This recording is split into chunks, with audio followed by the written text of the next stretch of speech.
número 40, porque está ya informadas y casi todas las mesas, el 99,99%, que deja una votación casi que definitiva para Iván Duque de 10.372.730 votos.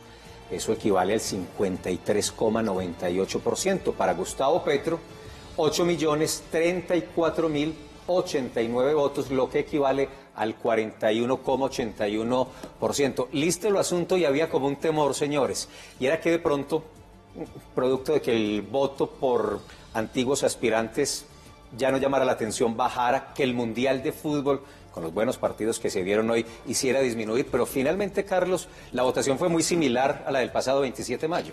Sí, correcto. Y históricamente las segundas vueltas han tenido una participación un poco mayor, ¿sí? En esta fue un poco menor, casi que insignificante. Sin embargo, es interesante ver cómo se ha ido venciendo la abstención en Colombia, porque cada vez la gente, pues se nota en las cifras, en los datos, participa más activamente de todos los procesos políticos. Entonces, pues yo creo que esto legitima la elección que acabamos de pasar y le da a Iván Duque, como nuevo presidente de Colombia, pues un espaldarazo para que comience su trabajo, pero que también da una advertencia interesante alrededor de la campaña de Gustavo Petro, que obtuvo una votación de alguna manera abultada y significativa. Y que ha hecho en los últimos minutos dos anuncios que son muy importantes y ahorita los vamos a detallar. Uno, que asumirá la curul en el Senado y el liderazgo de la oposición, pero sobre todo ha dicho que no se siente derrotado en el sentido de que hasta aquí llega la lucha, sino que ven que la izquierda y que la propuesta que estaban liderando con un respaldo muy importante de más de 8 millones de votos, y eso no se puede olvidar, y no lo puede olvidar el nuevo presidente de la República, por lo menos el electo, pues significa que seguirán buscando, que seguirán en el juego de la búsqueda del poder y del gobierno en Colombia. Avancemos en este especial y en este análisis recordando quién es Iván Duque, un hombre de 42 años de edad, hace historia, presidente más joven hasta el momento, y es quien hoy los colombianos decidieron que rigiera los destinos de nuestro país entre 2018, a partir de este año, y hasta 2022. El perfil de Iván Duque. Iván Duque Márquez nació en Bogotá el 1 de agosto de 1976. Es abogado, padre de 3 hijos e hincha del América de Cali. Fue senador de la República y ha ocupado cargos en el Ministerio de Hacienda y 2 veces en el Banco Interamericano de Desarrollo BID, al que llegó de la mano del presidente Juan Manuel Santos, quien ha sido su mentor político y su mecenas hasta esta última parte de su carrera, donde va de la mano del senador Álvaro Uribe Vélez. Cuando el expresidente Álvaro Uribe Vélez terminó su mandato, lo llamó para que fuera asesor en la ONU. Después, el propio Uribe lo invitó a ser parte de su bancada en el Senado de la República. Hoy, de la mano del Centro Democrático y en un vertiginoso ascenso político, llega a ocupar el primer empleo de la nación.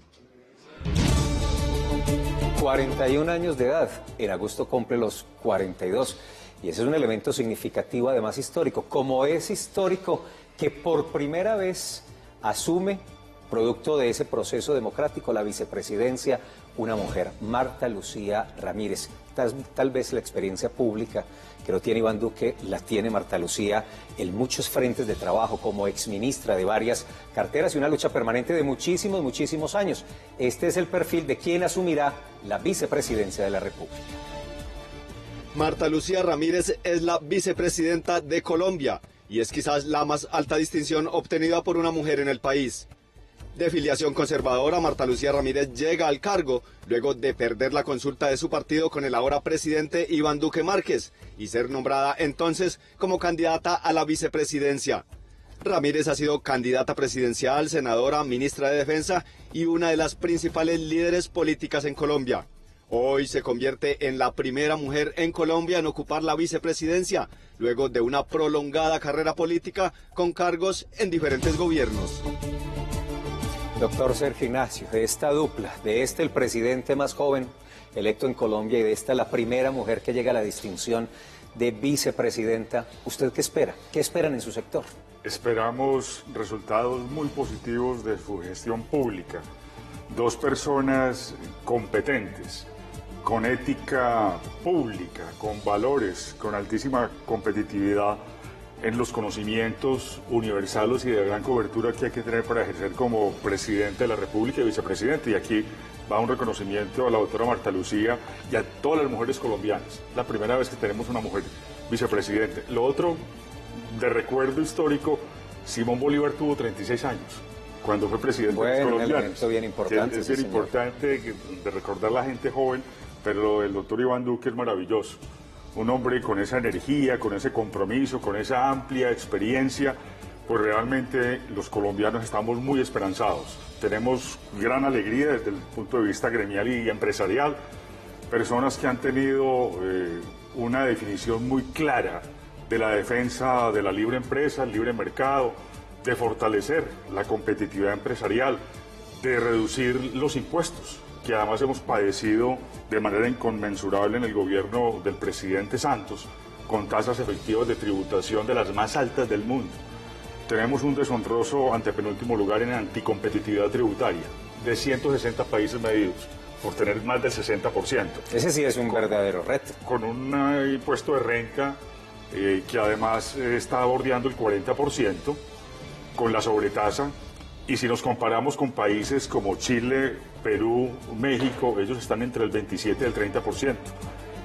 Iván Duque ha prometido precisamente una reducción, un gran fortalecimiento a las pymes, que son el 95% de las estructuras empresariales de todas las actividades económicas, muy vulnerables, por cierto, ante tanta tramitología. Nosotros hemos evaluado en FENALCO cerca de 96.000 normas de trámites engorrosos, costosos, onerosos, que desaniman y desestimulan muchísimo la actividad emprendedora.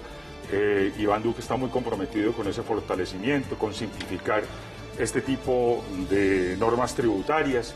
Inclusive es bien interesante su posición en cuanto al ajuste a la regla fiscal, la racionalización del gasto público, y realmente eso da mucha confianza tanto a los inversionistas del país como del exterior. Necesitamos mucha más inversión extranjera directa haciendo empresa en Colombia, Felipe. Ahora, Carlos, con base en lo que dice el director regional de FENALCO, lo que le espera a Colombia en los próximos 4 años en materia económica, frente a lo que traían los dos gobiernos, los dos periodos de Juan Manuel Santos y estas realidades.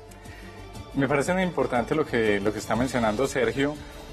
Colombia efectivamente pues, ha perdido competitividad en términos tributarios. Cuando uno compara el crecimiento económico y le quita la inflación, termina en números negativos. Entonces, pues necesitamos que para que vuelva a florecer el empleo, y es una de las cosas que en la última encuesta de Inbamer aparece rankeado como de segundo o tercer puesto de lo que más demandan los colombianos del nuevo presidente, el empleo, pues esperamos que parte de esta reforma tributaria impacte de forma positiva el empleo. Hay otra de las reformas que también se vuelve necesaria e inminente, que es la reforma pensional. Entonces, el presidente Duque tiene por delante una serie de retos, pero que de todos modos ya en su plan de gobierno lo había anunciado, pues tienen unas posiciones muy claras que esperemos que redunden en beneficio de todos los colombianos. Una invitación a los televidentes, si quieren participar, si tienen interacciones a propósito de esta conversación que estamos desarrollando al cierre de esta gran transmisión que empezó a las 7:30, los invitamos a utilizar en las redes sociales la etiqueta TA es la elección, TA de Teleantioquia en altas, TA es la elección. Ahora con el asunto de la inexperiencia de Duque, bueno, lo decimos desde lo administrativo, es un hombre que ha trasegado en el mundo de lo público también suficientemente, y esa vicepresidenta que sí está cargada en la ocupación de ministerios y otras altas dignidades del Estado, ¿eso, Carlos, será una ventaja o una desventaja para el presidente Duque? Pues esperemos que sea una ventaja, Felipe, para todos los colombianos. Yo creo que es una fórmula interesante, tiene una combinación interesante de experiencia y juventud que le da algo de ímpetu a su nuevo equipo de gobierno, pero que de todos modos la experiencia es fundamental para poder manejar un país. Doctor Sergio. Me parece que tiene toda la experiencia. Además, porque Iván Duque, completa y complementada por Marta Lucía, que es una persona muy idónea y que además ha tenido un servicio público muy integral. Yo recuerdo su excelente Ministerio de Comercio Exterior, Ministerio de Defensa, y realmente todo lo que le ha aportado al sector empresarial realmente es bien positivo. Hay que destacar que también del programa de gobierno de Iván Duque nos gusta mucho su tema de la economía naranja, el apoyo a todo el tema digital, virtual. Explíquese bien, por favor, director, en qué consiste la economía naranja, que es un elemento bien importante en el programa de gobierno que ya vamos a ver aquí en Teleantioquia. Es la incorporación de la ciencia, la tecnología, la innovación, la creatividad, un estímulo a los jóvenes emprendedores, un fomento especial en el tema educativo de esas áreas del conocimiento, que va muy complementado con temas también lúdicos, de la cultura, del deporte, de lo artístico, y también ha hecho una propuesta interesantísima, muy creativa, precisamente hablando de economía naranja, donde le ha hecho algunos escritos de un par de libros bien interesantes, sobre todo de sus experiencias en Washington, en el Banco Interamericano de Desarrollo, en la CAF, y se trata precisamente de adscribir al Ministerio de Cultura un viceministerio de Economía Naranja. Realmente este país tiene que verse inmerso en la revolución industrial 4.0. Fue creativo el presidente electo Iván Duque y su equipo estratégico a la hora de plantear las propuestas de gobierno, las propuestas que se le hicieron a los colombianos para ser elegido presidente de la República. Incluso lo estructuró como un árbol y decía: la semilla son libertad y orden, y las raíces, seguridad y justicia, y a partir de allí hablaba del tronco, economía de mercado dinámica, las ramas, innovación social, campo con progreso, en fin, el follaje, los frutos, y como sol y lluvia, es decir, lo que protegía o lo que alimentaba esas propuestas. Veamos en qué consiste, qué propuestas importantes le hizo Iván Duque a este país para ser elegido hoy presidente de la República. Para enfrentar la corrupción, por ejemplo, Iván Duque plantea limitar los periodos en cargos de elección popular para que ninguna persona pueda estar por más de 3 periodos en consejos, asambleas o en el Congreso de la República. Igualmente está la prohibición de aspirar a cargos públicos o a contratar con el Estado a quienes sobornen o intenten sobornar o reciban sobornos. En materia económica, quizás lo más destacado sea la propuesta de rebajar impuestos a las empresas con el ánimo de incentivar el empleo. Otro de los temas sensibles es el proceso de paz, tanto el firmado con las FARC, que está en implementación de acuerdos, como el que se intenta consolidar con el ELN, y en cuyos métodos de negociación y lo firmado ha recibido serios reparos por parte del Centro Democrático. En materia de salud no parecen llegar muchos cambios, pues en la propuesta se plantean reformas al esquema actual y sanciones, pero no se proponen cambios de fondo en la legislación de la salud en el país. En materia de seguridad, Duque plantea la necesidad de integrar y reordenar los aparatos de inteligencia con la cooperación ciudadana y el uso de tecnologías de punta. Igualmente plantea que para enfrentar al ELN, al narcotráfico, las BACRIM y las disidencias de las FARC, modernizará la fuerza de tarea para el control territorial. El otro tema crucial es el de la justicia, en donde existe la idea de fusionar las altas cortes. Iván Duque le ganó a Gustavo Petro por un total, bueno, vamos a redondear cifras, como 2.340.000 votos. Resulta que de ellos casi el 60%, 57, 58%, 1.300.000 votos, lo sacó Iván Duque en Antioquia. ¿Eso qué representa, Carlos, Sergio, de cara a lo que puede esperar Antioquia del nuevo presidente de la República? Y sobre todo de lo que le tiene que exigir Antioquia al nuevo presidente, Carlos. Yo creo que es una muy buena noticia. Es una muy buena noticia porque en términos prácticos Antioquia elige al presidente. Antioquia tiene unas necesidades y unas afugias inmediatas que no se han visto resueltas con el gobierno de Juan Manuel Santos. Por ejemplo, en términos departamentales es interesante pensar en el tema del ferrocarril al cual el gobernador Luis Pérez le ha apostado. Y en términos de ciudad, pues es afortunada la relación que tiene el nuevo presidente con el alcalde Federico Gutiérrez, en el cual pues esperamos que el tema de tranvía de la 80, por ejemplo, que ha estado pendiente de los créditos, pueda ir avanzando. Ahora, doctor Sergio, eso es importante lo que dice Carlos, pero, por ejemplo, con este asunto de la emergencia del proyecto hidroeléctrico de Ituango, muchos de nuestros proyectos en Antioquia, caso puntual ferrocarril, por tema de financiación quedan por lo menos en veremos. ¿Será que esta votación permite decirle al presidente, señor presidente Duque, en Antioquia necesitamos el ferrocarril y nos quedamos sin plata, o no? Tenemos el primero y mejor derecho de hacer esa justa petición y ese reclamo a los antioqueños. Además porque porcentualmente, revisando esas cifras que usted anunciaba, Felipe, Antioquia, del total de la votación de Iván Duque, pone el 18%. Eso es extraordinario. Bogotá cerca del 14%. Aquí estamos dando una elección extraordinaria, además con un 72% del total de la votación. Una diferencia abrumadora frente a su contrincante, el señor Petro.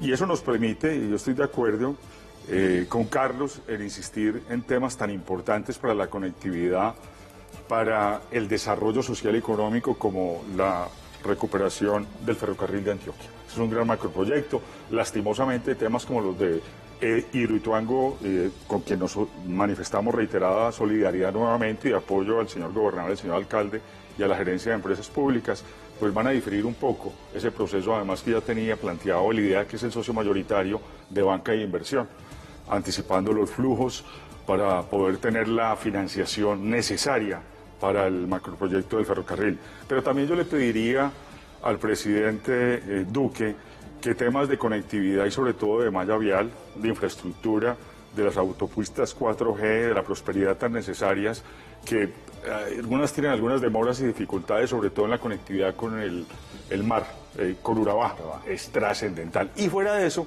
fortalecer el tema del puerto en Urabá. Creo que hay una cantidad de macroproyectos que van a consolidar al departamento de Antioquia, pero no puedo olvidar ni omitir un tema básico para la comunidad y el sector empresarial, que es el de la seguridad. Necesitamos nuevamente seguridad ciudadana.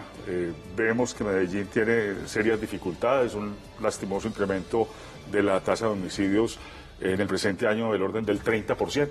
Eso inquieta. Y lo otro, un narcotráfico desbordado, que es la fuente que alimenta en gran medida toda esta cantidad de actividades ilícitas de comisión de delitos, y además que va asociado a delitos de alto impacto como el narcotráfico y el lavado de activos. Ahí necesitamos a un presidente Iván Duque comprometido con nuestros mejores mandatarios de Colombia, que son Federico Gutiérrez y Luis Pérez. Ahora, director, será muy ambicioso que ese 1.300.000 votos dé también para decir desde Antioquia que buena parte de ese gabinete, de esos ministros, tienen que ser antioqueños.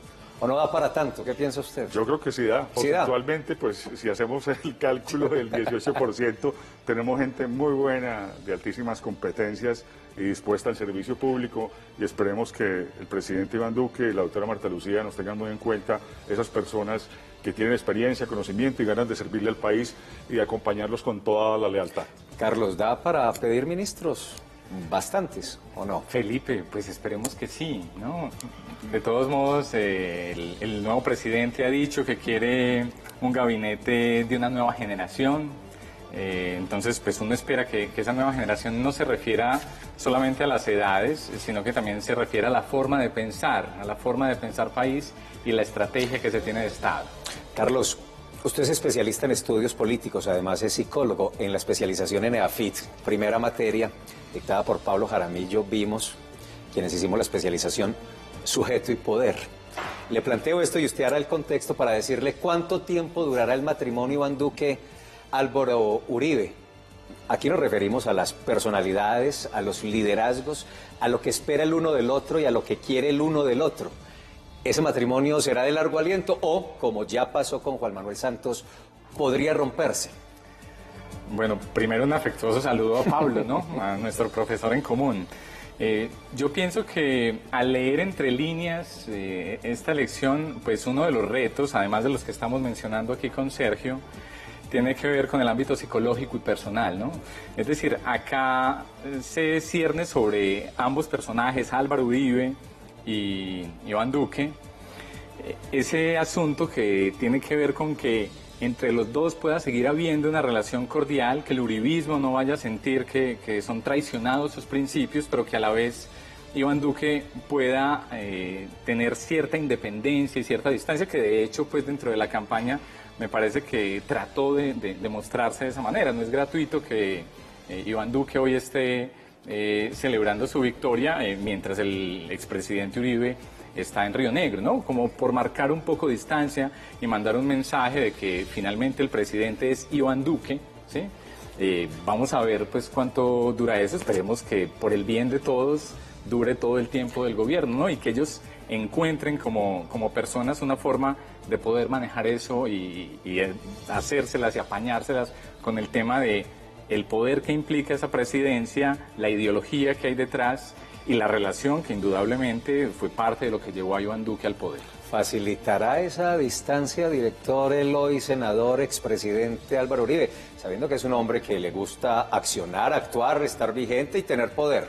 Él va a estar en el Congreso y eso será fundamental para sacar adelante la agenda legislativa de los proyectos de ley que son tan necesarios, porque necesitamos hacer muchas reformas en este país. Y ahí tenemos un gran líder, que es el expresidente Álvaro Uribe, diría que el líder político más importante de las últimas décadas, que precisamente lo acaba de ratificar con el resultado que tuvimos en las pasadas elecciones parlamentarias, una bancada en el Senado de 19 senadores, liderazgo indiscutible que amerita la presidencia del Senado, que es la del Congreso para el Centro Democrático, y él un hombre con gran experiencia, con un gran amor por este país, que sin lugar a dudas va a servirle mucho como asesor, consejero y buen apoyo, guardando una prudente distancia al presidente Iván Duque.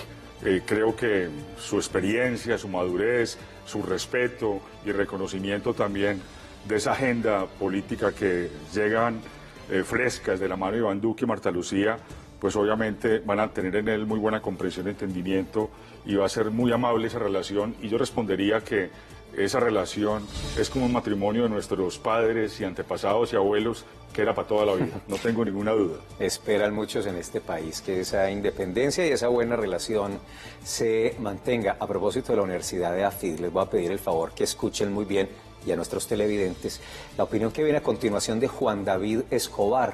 Es el director del Centro de Pensamiento Estratégico de AFID, profesor de estrategia y de prospectiva. Hizo una analogía a propósito de Iván Duque, presidente, de lo que viene para el país, de las enfermedades que hoy tiene Colombia y los remedios que requiere con urgencia.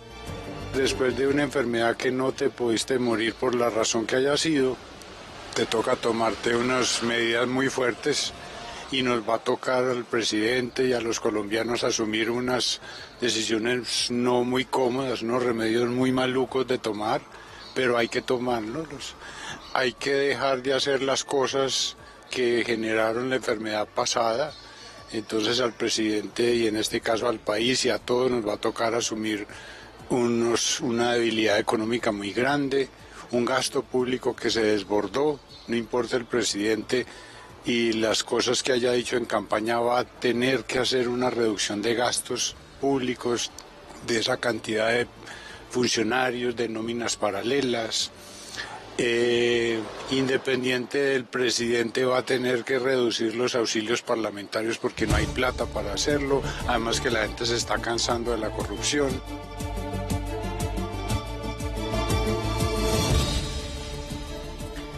La corrupción, reforma pensional, ya lo decían ustedes, parte de esos males, reforma a la justicia. ¿Tendrá Iván Duque las capacidades para resolver, para tener los remedios que requieren esas enfermedades que planteaba Juan David, Carlos? Estaba mirando la última encuesta sobre, que mencionábamos ahora anteriormente, sobre lo que los colombianos consideraban que era más importante. En el número 1 está la calidad del cubrimiento de la salud, en el número 2 el desempleo, en el número 3 la corrupción, posiblemente también influenciado un poco por el tema de la consulta anticorrupción de estos días, y en el número 4, ya un poco más lejos, la calidad del cubrimiento de la educación. Hay otro problema que no hemos mencionado aquí y es el tema de la salud, ¿no?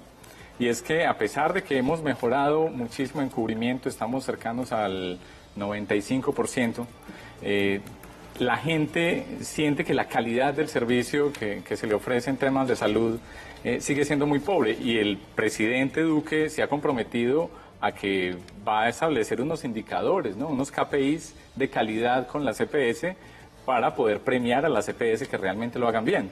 Y bueno, dentro de eso también hay otro problema que tiene que ver con la red hospitalaria, las deudas que tienen con la CPS, y que ha sido pues uno de los temas, por ejemplo, en el caso de Antioquia, de Sabia Salud, que también pues habrá que entrar a resolver.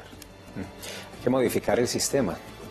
Es decir, los problemas del sector salud, dicen los analistas, son problemas estructurales. ¿Hará Iván Duque una reforma estructural de ese sistema? Usted que le ha leído las propuestas, ¿tendrá esa voluntad? Yo lo que veo en Iván Duque es que hay una idea de modificar un poco el sistema de salud, pero no como una modificación propiamente estructural. Es decir, hay un planteamiento que efectivamente mejoró el acceso a salud de los colombianos, a pesar de todas las críticas que tengamos sobre eso y que no nos sintamos satisfechos. De todos modos, el sistema de salud que tenemos los colombianos es un sistema dentro de América Latina medianamente bueno, ¿sí? Y así esto suena impopular, este tipo pues, de afirmaciones. El cubrimiento ha mejorado, el acceso a los derechos de salud ha mejorado, pero hay unos problemas, como estabas mencionando vos, Felipe, que son estructurales y que hay que arreglar. Uno es el asunto financiero, ¿sí? Muchas de las IPS siguen prestando servicios sin recibir el pago de las aseguradoras, que en este caso son las EPS, y eso ha generado unos problemas grandes, que pues no es extraño en el caso de Antioquia, que los hospitales y las clínicas se han unido para demandar eso, porque se ha vuelto casi que insostenible, ¿sí? El caso de Sabia Salud, que bueno, es conocido por todos, sigue siendo uno de los problemas que también hay que resolver por un asunto eminentemente económico. Entonces, pues habrá que entrar a mirar hasta dónde Iván Duque está dispuesto a modificar el sistema, pero mal que bien el sistema ha mejorado en términos generales el acceso a la salud de los colombianos, ¿sí? Yo creo que si hay que hacer algún tipo de modificación, no se trata de volver a arrancar desde cero, ¿sí? Posiblemente tenga que ver con modificaciones un poco, como mencionas vos, de tipo estructural, pero que no sean, como estaba planteando el otro candidato, Gustavo Petro, que era un poco como borrar todo y volver a arrancar desde cero. Doctor Sergio Ignacio, los desafíos económicos de Iván Duque son complejos y difíciles.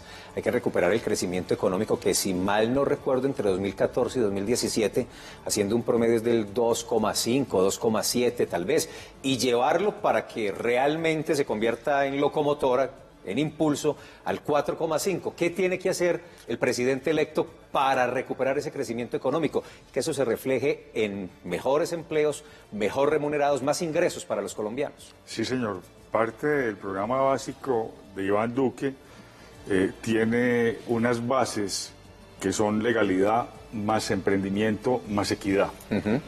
Lo otro, y comentando lo de Juan David, que está íntimamente conectado a su pregunta, Felipe, pues realmente hay unos problemas que tiene que solucionar, como son los del déficit fiscal, que tiende además a incrementarse en la vigencia del año 2019.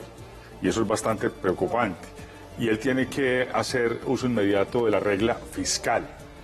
Igualmente, una gran austeridad que ha prometido, gran racionalidad en el gasto, precisamente eliminar esa cantidad de burocracia inútil, inoficiosa, y de esos compromisos que el gobierno Santos en sus 8 años ha tenido con el Congreso de la República, con partidas, asignándolas en contratación en las entidades territoriales. Ahí tenemos que asumir una posición muy fuerte, mucha autoridad de energía y mucha solvencia moral. Y un combate decidido a la corrupción. El compromiso de él con el emprendimiento es muy claro, en la simplificación tributaria, en la simplificación de tramitología tan engorrosa y onerosa para la actividad empresarial y que la desestimula. Lo otro es que él va a enfocarse en los TLC, en los tratados de libre comercio que tenemos suscritos. Ha dicho que en su administración no quiere más TLC y me parece que hay que sacarle partido y provecho a los que tenemos.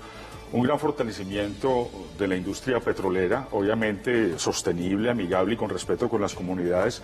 Lo mismo es importante industria minera, con esa base y ese presupuesto. Buscar mucho más comercio exterior, buscar mucho más acceso a esos mercados que ya tenemos con los tratados de libre comercio que precisamente se consolidaron en la administración de los 8 años del presidente Uribe. Ayudarle muchísimo a la economía naranja. Ahí viene el tema en los cuales nos soñamos, por ejemplo, a Medellín, lo hemos hablado con el alcalde Federico, que sea una gran capital, un epicentro de economía naranja, y donde tengamos además esa oferta que él ha hecho, de que mínimo el 1% del PIB se destine precisamente a los temas digitales y virtuales de ciencia y tecnología. Muy bien, miren, sin duda la propuesta ganadora es una propuesta de derecha que tal vez en las últimas semanas tuvo un poco de giro hacia el centro, digámoslo así, tal vez buscando el beneficio del electorado. Uno de los asuntos que más preocupaba a quienes no creían en la propuesta de Iván Duque y en consecuencia tal vez votaron por la propuesta de izquierda de Gustavo Petro, rayaba con las libertades individuales y qué iba a pasar en un próximo gobierno, como será el próximo de Iván Duque. Consultamos a algunos analistas para que nos ayuden a evaluar qué podría pasar en ese punto. Libertades individuales. Con asuntos como la penalización de la dosis personal, asuntos como los derechos de algunas colectividades en Colombia, por ejemplo, los derechos de las minorías étnicas o los derechos de la población de lesbianas, gays, trans y bisexuales. Porque creo que ahí hay dos visiones distintas. El candidato Duque propone una visión mucho más basada en la restricción de algunas libertades y el peso de la familia tradicional. Estar atentos durante el gobierno de Duque tiene que ver con las libertades personales y colectivas. Frente a las libertades personales, sabemos que podría existir proyectos que vayan a dar al traste con muchas de esas libertades que se ganaron, libertades que tienen que ver, por ejemplo, con el aborto, que tienen que ver con la dosis mínima, que tienen que ver con las minorías, que me parece a mí muy importante, con las comunidades LGTBI, matrimonio igualitario, proyectos de adopción de parejas del mismo sexo que probablemente, quién sabe si en este nuevo Congreso volverían a estar presentes. Libertad y orden, decía Iván Duque en la estructuración de su propuesta. Ese asunto que plantean los analistas, Carlos, del ejercicio de las libertades individuales, personales y colectivas, ¿podrían estar en riesgo para quienes piensan que es así? ¿Hay algún asidero de verdad? Felipe, creo que es una muy buena pregunta. No podría haber una respuesta definitiva. Creo que esa pregunta tiene un poco relación con la que hacíamos anteriormente sobre sujeto y poder, es decir, cómo se las va a apañar Iván Duque con otras facciones del uribismo, como la que representa, por ejemplo, Alejandro Ordóñez, o la que representa otro tipo de ideologías, como el de Vivian Morales, ¿sí? Yo creería que Iván Duque es una persona de cuna liberal. Su padre era un padre de ideología liberal. Iván Duque Escobar, muy conocido por nosotros en la región, por supuesto. Iván Duque ha sido claro en que respeta la decisión de la Corte Constitucional con respecto al aborto, ¿sí? En los 3 casos que ha establecido la Corte. Por supuesto que habrá que estar vigilante, habrá que estar atento, pero yo en términos generales creo que el presidente que tenemos en este momento elegido representa una ideología más de centro o centro-derecha que propiamente una ideología de derecha. Y esas posturas, director, relacionadas, por ejemplo, con el tema aborto, con la dosis personal en materia de consumo de sustancias psicoactivas, a personajes que están adentro y que están en la campaña como Alejandro Ordóñez, como Vivian Morales, como las tantas y tantas iglesias que dicen acompañar a Iván Duque, ¿no será un asunto que va a generar ahí dificultades ya en el gobierno?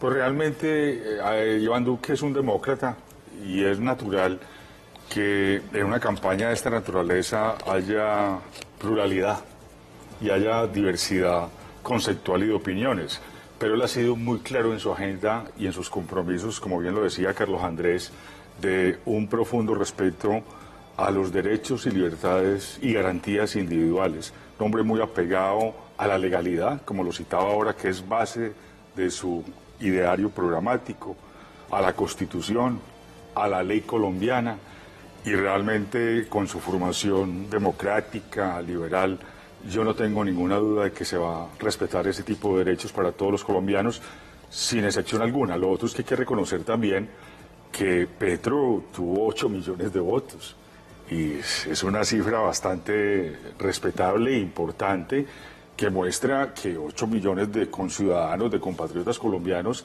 querían otra alternativa, otra opción. Entonces yo creo que hay que buscar, como decía Aristóteles, el justo medio en el manejo de la política y de las garantías y derechos y libertades individuales. Él lo va a hacer, no tengo ninguna duda. Yo creo que vale la pena. Bueno, Carlos, ¿quiere decir algo a propósito de este punto? Bueno, usted ya había expresado su opinión. Es que iba a plantear lo siguiente. Porque yo creo que vale la pena retomar los asuntos económicos. Finalmente son clave en el desarrollo de lo que vendrá para Colombia en los próximos 4 años.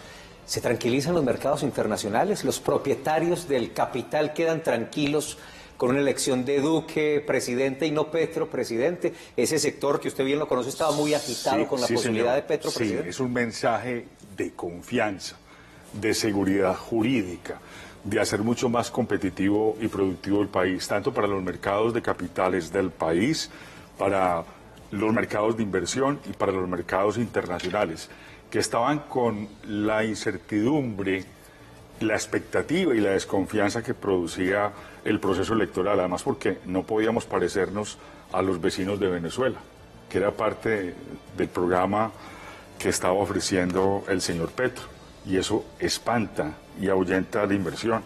Además que él hizo algunas ofertas de campaña similares a las de expropiación de actividad empresarial y de tierras, y eso produce pánico y temor. Ahora, Iván Duque es un hombre bien conocedor de los mercados de capitales, tiene en su agenda también un gran fomento de crecer la participación de las estructuras empresariales en la bolsa de valores, en los mercados de capitales. Ahí tenemos unas alternativas bien interesantes de expansión y de crecimiento. Lo otro es que va a mejorar, sin lugar a dudas, con esa definición democrática, mayoritaria que ha hecho el pueblo colombiano, la calificación de las firmas de riesgo. Eso es bien importante en materia de seguridad inversionista. Igualmente las tasas de interés que pueden ir acompañadas de la emisión de nuestros bonos o títulos de deuda pública podrán tener unos intereses mucho más bajos que favorezcan precisamente a la hacienda pública. También su compromiso de reducción de impuestos, lo tengo que reiterar, y de ver cómo la administración del controvertido presidente norteamericano Donald Trump hizo una reducción importantísima del impuesto de renta del 35 al 20%. Es perfectamente viable y posible y atraerá muchísima más inversión para el sector real, que es la que genera empleo, porque necesitamos también cumplir con la agenda del presidente Duque. Más empleos, mejores salarios y sobre todo combatir la informalidad y la ilegalidad, que son de porcentajes en el país mayoritariamente de más del 50%, lo cual es un grave problema de obstáculo a la actividad empresarial y su competitividad. Vamos a pedirle a Carlos Naranjo Sierra también un aporte, un comentario a propósito de esta situación, pero veamos lo que otros analistas consultados para este especial opinan de la tranquilidad que trae o traerá la presidencia de Iván Duque. Dada el gobierno en Estados Unidos de Donald Trump, creo que es mucho más probable que se produzca una alianza entre Trump y el candidato Duque en el caso de ser electo presidente en temas como la guerra contra las drogas, pero sobre todo un asunto que creo que hay que tener cuidado, lo que tiene que ver con las relaciones con Venezuela y la intensificación de la presión incluso militar contra Venezuela. Y el ambiente externo no es muy grato porque, por ejemplo, hay una probabilidad cada vez más creciente de una crisis económica en Estados Unidos por ahí en el 2019 o de 2020, lo que no nos da buenas esperanzas. Y sobre todo que el presidente de Estados Unidos maneja unas relaciones exteriores muy monotemáticamente, donde define solamente un factor y si ese país no lo cumple, lo castiga. Y a nosotros, Estados Unidos, en este momento no nos mide sino por hectáreas de coca. Y todos sabemos que debemos estar por lo menos 230.000 hectáreas, o sea, subimos un 25% con respecto al año pasado y eso desde Estados Unidos se va a ver muy mal, o sea que al presidente le va a tocar reasumir el control de los cultivos, de la erradicación de cultivos, porque si no vamos a tener problemas con los Estados Unidos. Yo creo que evidentemente el candidato Duque genera un mayor nivel de respaldo por parte de sectores empresariales tradicionales, del capital financiero, de las grandes transnacionales. Creo que en el caso de Petro pues ha despertado algunas preocupaciones en estos sectores, pero de fondo digamos lo que habría que pensar es, esta es una postura que es muy importante tenerla presente, pero no puede ser que en Colombia esté cerrada la discusión sobre el modelo de desarrollo. O sea, yo creo que de una manera democrática, teniendo en cuenta un conjunto de elementos para no ir a cometer atropellos ni arbitrariedades, pero yo creo que Colombia puede tranquilamente discutir los problemas de su modelo de desarrollo, sobre todo teniendo en cuenta que somos el tercer país más inequitativo del planeta. Carlos, pero ¿eran reales los temores de los mercados y de los inversionistas? ¿Realmente ese asunto de instaurar el castrochavismo, expropiar, es un asunto real planteado por Gustavo Petro o fue más el miedo que metió la campaña de Iván Duque para ganar el favor del electorado? Yo creo que hablando en temas de estrategia política, los relatos que habían en cada uno de los dos lados de las campañas se retroalimentaban, ¿sí? Como una serpiente que muerde su propia cola en el mito, ¿no? La campaña de Duque necesitaba del relato de Petro y la campaña de Petro necesitaba del relato de Duque. Yo creo que de todos modos en el fondo sí hay una diferencia ideológica significativa, ¿no es cierto?, de cómo se percibe el mundo, cómo se interpreta el mundo y qué es lo deseable para esa sociedad.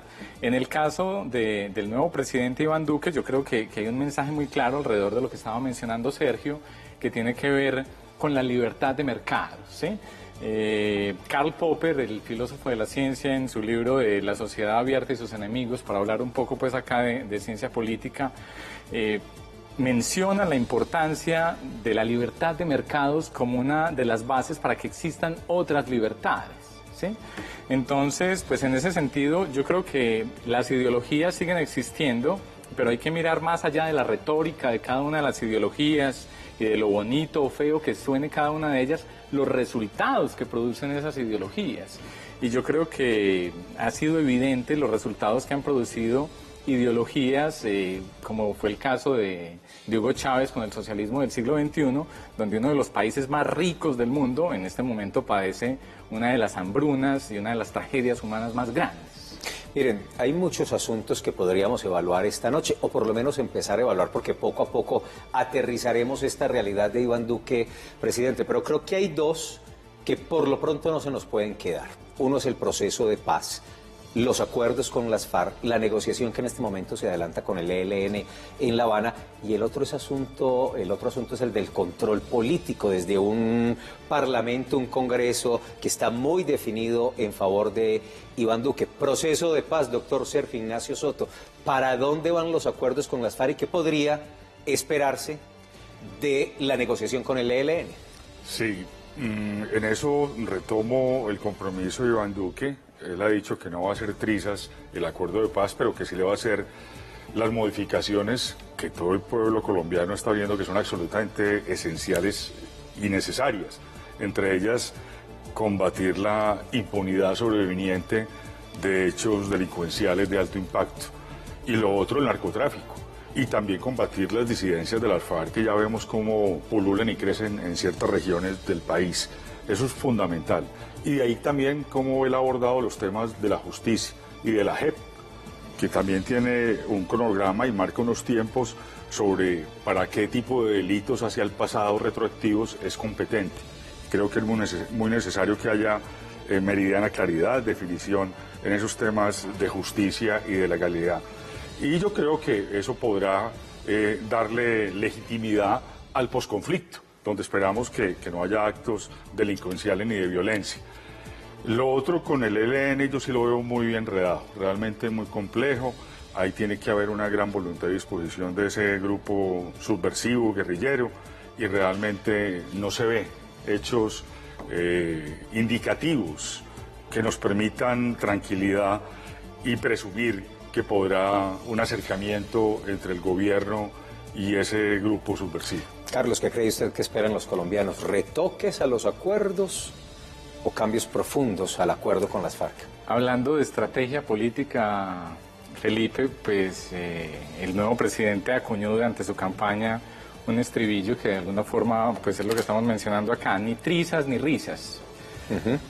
A pesar de que una facción del uribismo había hablado de volver trizas los acuerdos, pues yo creo que él ha hablado de una posición más moderada, de pues mirar que efectivamente los acuerdos tengan una forma práctica, pragmática de cumplirse, porque de todos modos, a pesar de que gran parte de la población colombiana ya se ha como acostumbrado un poco al tema de, bueno, estamos ya en el tema de la paz con las FARC y vamos a seguir adelante con esto, siguen habiendo molestias con respecto a lo que sucede en la implementación de los acuerdos que no termina de funcionar.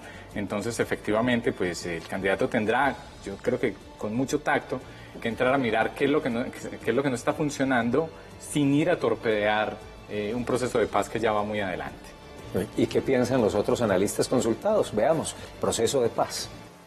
indiscutiblemente habría un problema en las condiciones que él ha construido frente al proceso de negociación con el ELN. Él habla de un conjunto de condiciones. En primer lugar, que el ELN se concentre en unas zonas con veeduría internacional.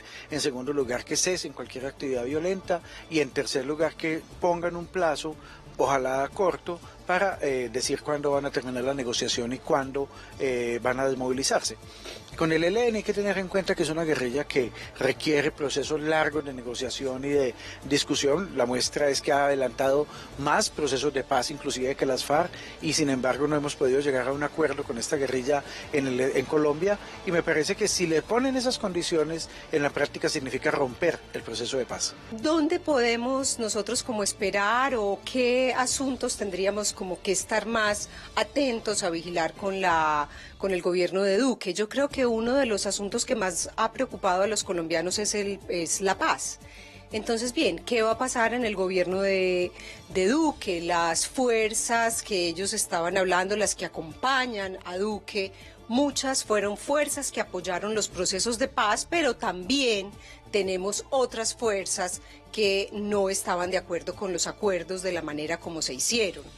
En ese sentido, entonces, parte como de la vigilancia será seguramente revisar que no se hagan trizas los acuerdos de paz que se lograron durante el gobierno Santos después de más de 60 años de guerra que hemos vivido en Colombia. Estamos ya al cierre de este análisis, reiteramos, podríamos y tendríamos tela de dónde cortar para seguir avanzando en diferentes escenarios, pero decíamos hace un ratico nada más que falta uno, o que por lo menos no podemos dejar uno que aún nos falta, y es el control político, porque los contrapesos en el Congreso de la República, es decir, las mayorías quedan del lado del gobierno nacional, del lado del presidente Iván Duque. ¿Qué esperar, Carlos, en materia de control político? Felipe, uno en política siempre se enfrenta a la paradoja, ¿no? Un exceso de control político hace ingobernable un país, ¿sí? Pero también cuando uno tiene todo el Congreso de su lado, que uno podría decir que tiene más gobernabilidad, existe el riesgo de que uno empiece a tomarse atribuciones que no le competen y que la división de poderes empiece a verse emproblemada. Yo diría que hay que darle a Iván Duque el beneficio de que con la gobernabilidad que le va a asignar en este momento el Congreso de la República, donde efectivamente con las nuevas alianzas que se hicieron para esta segunda vuelta tiene mayorías, pues pueda implementar rápidamente buena parte de su gobierno desde el principio, ¿sí? Obviamente él también ha hablado un poco sobre el tema de los contralores y todo esto, donde él ha mencionado que no quiere que sea alguien de bolsillo, pero que tampoco quiere que sea alguien de la oposición que esté poniendo palos en la rueda permanentemente. Entonces, como mencionaba al principio, es la paradoja de encontrar que haya control político efectivamente para que haya separación de los poderes, pero que también haya gobernabilidad y pueda implementar, en este caso, el programa de gobierno con el que viene el nuevo presidente. Director, un minuto, por favor, para su respuesta con este asunto del control político y el equilibrio del poder.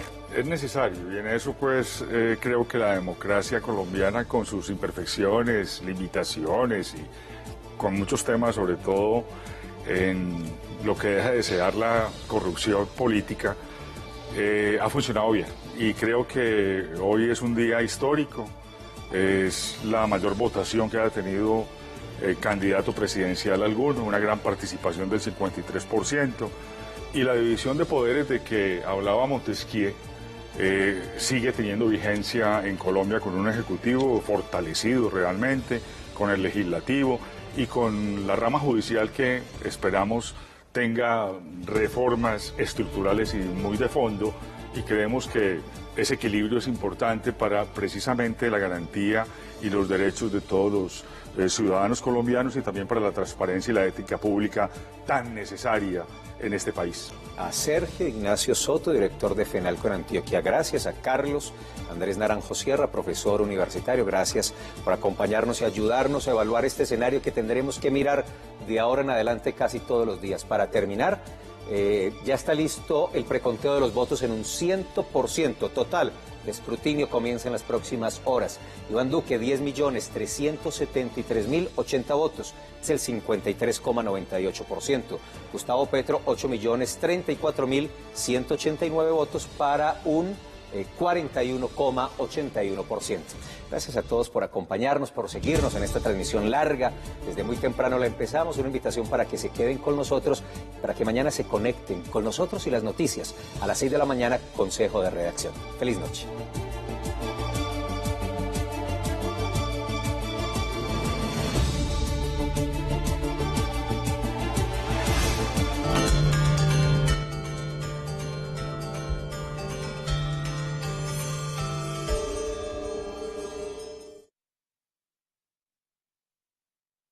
El siguiente programa es financiado por la Autoridad Nacional de Televisión con recursos del Fondo para el Desarrollo de la Televisión.